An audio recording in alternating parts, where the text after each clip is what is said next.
Welcome modulation institute. मैं Ayushi Gupta, data science की trainer, आप सबके सामने फिर एक नया टॉपिक लेके आई हूँ। What is the road map of data science, यानी सिर्फ डेटा साइंस के लिए कोर एरिया टॉपिक्स जिन पे आप फोकस करके डेटा साइंस को कंप्लीट कर सकते हैं। सबसे पहले आपका टॉपिक आता है एक्सेल। जैसा कि मैं जानती हूँ, उससे पहले मैं आपको एक चीज़ समझाती हूँ।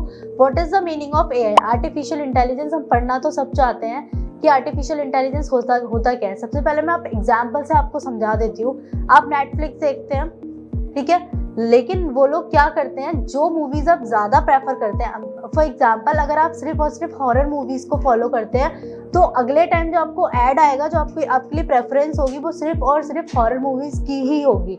तो कैसे वो लोग पता कर लेते हैं? वो सिर्फ और सिर्फ एआई के थ्रू पता कर लेते हैं, ठीक है। तो इसी को हम आगे करते हैं, आगे बढ़ाते हैं इस टॉपिक को। हम सबसे पहले हम स्टडी करते हैं, स्टार्ट करेंगे हम एक्सेल से। एक्सेल को आने के लिए आपको कोई एडवांस एक्सेल नहीं चाहिए होता है, सिर्फ और सिर्फ बेसिक एक्सेल चाहिए होता है, क्योंकि कुछ डेटा ऐसा आता है आपके सामने जिस पे आप पाइथन पे वर्क नहीं कर सकते। डेटा को ट्रांसफॉर्म करने के लिए उसके लिए आपको एक्सेल यूज करना पड़ेगा। और अगर आप चाहें तो सीक्वल को स्किप भी कर सकते हैं। रिगार्डिंग लर्निंग मशीन लर्निंग में सबसे पहले हमारा आता है पाइथन। आपको बेसिक्स ऑफ पाइथन इसके अंदर आना ही आना चाहिए।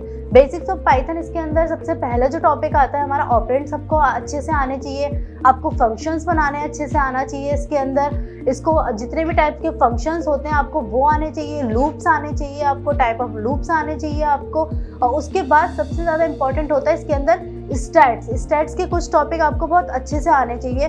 फॉर एग्जांपल हाइपोथेसिस हो गया, वाइस थ्योरम हो गया, और प्रोबेबिलिटी हो गई, और मीन मीडियन मोड हो गए, स्टैंडर्ड डेविएशन हो गया।